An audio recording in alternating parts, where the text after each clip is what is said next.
ಹೊಸ T shirt ಡಿಸೈನ್ನ ನೋಡಿದ್ವಿ.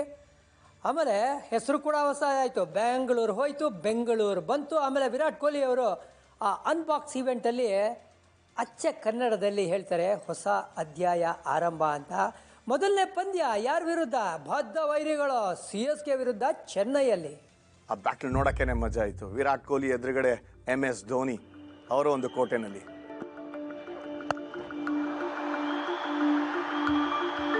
Super position ಮಾಡಿದ್ದು ಫೀಲ್ಡರ್ ಕೂಡ.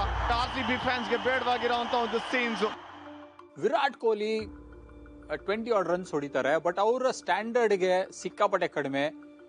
ಆ ಸ್ಟ್ಯಾಂಡರ್ಡ್ ಏನು ಕಡಿಮೆ ಆಯಿತು ಅಂತಂದ್ರೆ ಆ ಲಾಂಗ್ ಲೇ ಆಫ್ ಇತ್ತಲ್ವಾ, ಅದು ಮುಖ್ಯವಾಗಿತ್ತು. CSKಗೆ ಟಾರ್ಗೆಟ್ ಇರೋದು 174 ರನ್ಗಳು.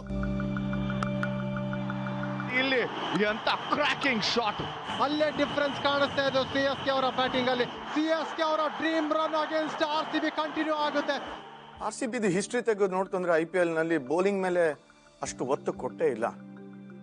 ಸಾಲಿಡ್ ಬೌಲಿಂಗ್ ಅಟ್ಯಾಕು, ಸಿಕ್ಕಾಪಟ್ಟೆ ಚೆನ್ನಾಗಿ ಡಿಫೆಂಡ್ ಮಾಡ್ತಾರೆ. ಎಂಥ ಸ್ಕೋರ್ ಆದರೂ ಡಿಫೆಂಡ್ ಮಾಡ್ತಾರೆ ಅನ್ನೋ ಬೌಲಿಂಗ್ ಅಟ್ಯಾಕ್ ನಾಪ್ಕಾನೇ ಇಲ್ಲ.